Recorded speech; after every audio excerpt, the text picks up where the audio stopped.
آپ سب کو خوش آمدید کہتے ہیں۔ اسلامک گائیڈڈ میڈیٹیشن کا مقصد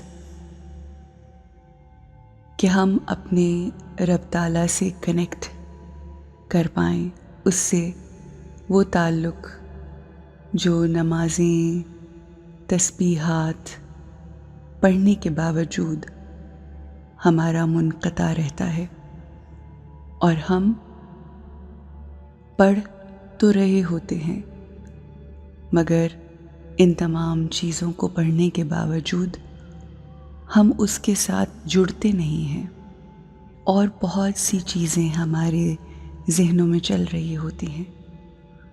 اسلامک گائیڈڈ میڈیٹیشن ہمیں ہیلپ کرتا ہے، مدد کرتا ہے کہ ہم اپنے رب تعالیٰ سے منقطع تعلق کو جوڑ سکیں، اس کی قربت میں آ سکیں، اس کی یاد میں رہیں۔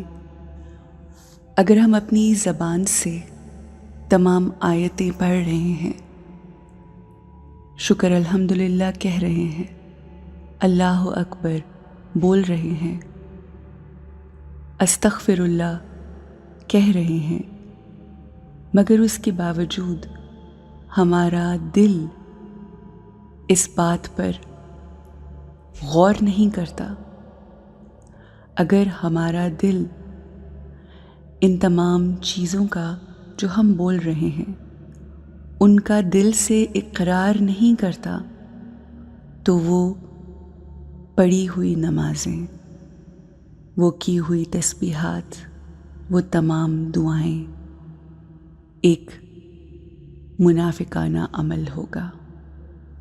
اور تمام ادیان میں، بالخصوص دین اسلام میں، منافقت کی کوئی جگہ نہیں۔ آئیے اپنا دھیان اپنے گھروں کی طرف، اپنے رویوں کی طرف اور اپنے روزمرہ کے طریقہ کار کی طرف کرتے ہیں۔ اگر ہمارے گھر میں کوئی مہمان آنے والے ہیں تو گھر کا سربراہ ہماری والدہ یا ہمارے والد یا ہماری بڑی بہن یا بھائی ہمیں کہتے ہیں کہ گھر کو صاف کر لو، کمرے کو صاف کر لو، تو ہم جلد از جلد کمرے کی صفائی کرنے کے لیے جو بھی گند ہمارے کمرے میں پھیلا ہوتا ہے اس کو جلد از جلد اٹھا کر اپنی الماری کے اندر رکھ کر کمرے میں موجود الماری کا دروازہ بند کر دیتے ہیں۔ اس طرح سے ہمارا کمرہ تو صاف ہو جاتا ہے، مگر ہماری الماری اندرونی طور پر صاف نہیں ہو پاتی۔ اور اگر وہی مہمان جن کے لیے ہم نے اپنے کمرے کو باقاعدہ صاف کیا ہے وہ الماری کھول لے تو کمرے کا وہ تمام گند، وہ تمام الجھاہٹ باہر نظر آنے لگے گی۔ ہر چیز جو جوڑ توڑ کے رکھی گئی تھی وہ الماری سے اگل آئے گی۔ بالکل اسی طرح ہمارا رویہ ہمارے رشتوں میں بھی ہوتا ہے۔ ہم اپنے رشتوں کو ٹیمپرریلی ٹھیک رکھنے کے لیے اوپر سے صفائی کر لیتے ہیں، اوپر سے اچھے طریقے سے بات کرتے ہیں، مگر ہمارے الفاظ اور ہماری سوچیں ایک دوسرے سے ملتی نہیں، یعنی ہم سوچوں اور اپنے اعمال میں ملاوٹ کرتے ہیں، دکھاوا کرتے ہیں۔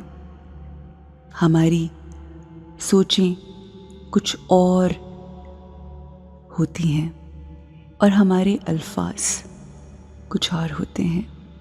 یہی وجہ ہوتی ہے کہ کبھی ہم کسی کو ملتے ہیں تو وہ ہمیں ملتا تو بہت اچھے طریقے سے ہے، مگر ہمیں وائبس ٹھیک نہیں آتی. ہمیں احساس ہوتا ہے جیسے کسی چیز کی کمی ہے، جیسے کوئی الجھن ہے، کوئی نیگیٹو وائب آتی ہے.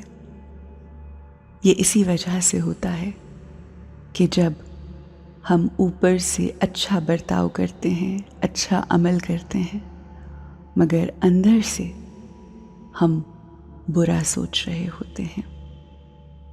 یہی وجہ ہے ایک رشتے میں بندھے دو لوگ اپنی زندگی اچھے طریقے سے گزار رہے ہوتے ہیں، مگر ایک روز دونوں میں سے کوئی ایک اگر کچھ غلط کہتا ہے تو دوسرا اپنے اندر کا سارا غبار، ساری نیگیٹیوٹی ایک دم اگل دیتا ہے.